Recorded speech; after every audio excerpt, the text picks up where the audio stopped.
Our nation is in the middle of a deadly drug crisis. More than 2 million Americans abuse or are dependent on prescription opioids. And now one hospital is taking a radical measure to help stop that. Joining us now live inside the ER at St. Joseph's Regional Medical Center is Fox News Medical A-Team's Dr. Mark Siegel. Good morning, Dr. Siegel. Hi, Ainsley. We're here in St. Joseph's Regional Medical Center in Paterson, New Jersey, the second busiest emergency room in the country. This is where it all starts.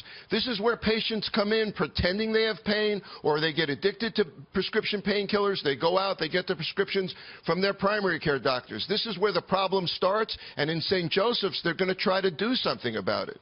I'm joined today by Dr. Mark Rosenberg, who's the chairman of emergency medicine here at St. Joseph's, and by Dr. Alexis LaPietro, who's the first emergency medicine doctor in the United States to be trained in pain medicine. Thanks for joining me.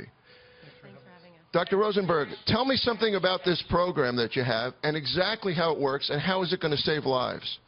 Well, we consider ourselves at St. Joe's as innovators. We started the first geriatric emergency department, the first palliative medicine program in an emergency department, and we realized there was a major problem with people dying, 14,000 deaths a year in people in the prime of their lives.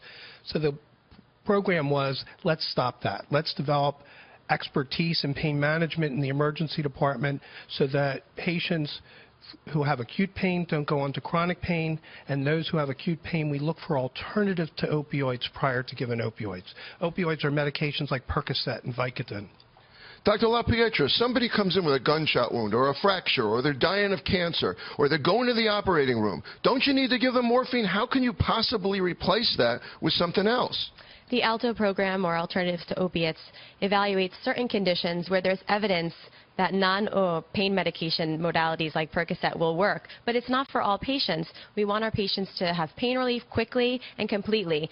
So certain patients, they need medications like morphine, but not everybody does. And the problem is we needed to identify who needs these medications and who needs alternatives, and that's part of the protocol we developed. I'm worried about the alternatives. Things like Toradol, Motrin, things that seem benign can cause bleeding in some patients. Aren't you worried about causing more side effects in trying to solve the problem? Every medication we give has a side effect, and part of the ALTO program is to talk about education and safety with our patients. So we explain both sides.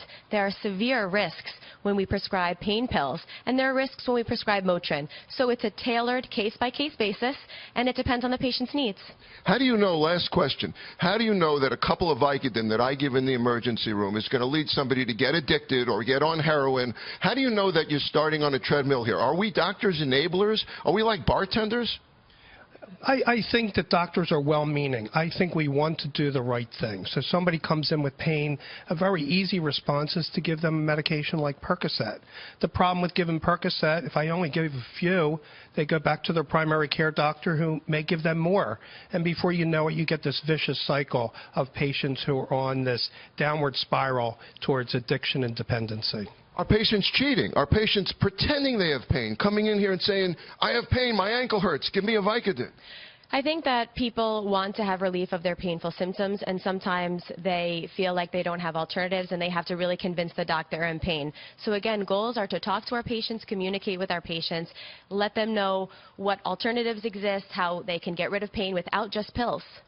Thank you very much, guys. This is where it's all starting, at St. Joseph's Regional Medical Center. Maybe the rest of the country will pick this up, Ainsley, and we'll see a fight against opioids right in the emergency room. Back to you. The goal is to get rid of those addictions, and we appreciate what they're doing there. Thank you so much. Great job, Dr. Siegel.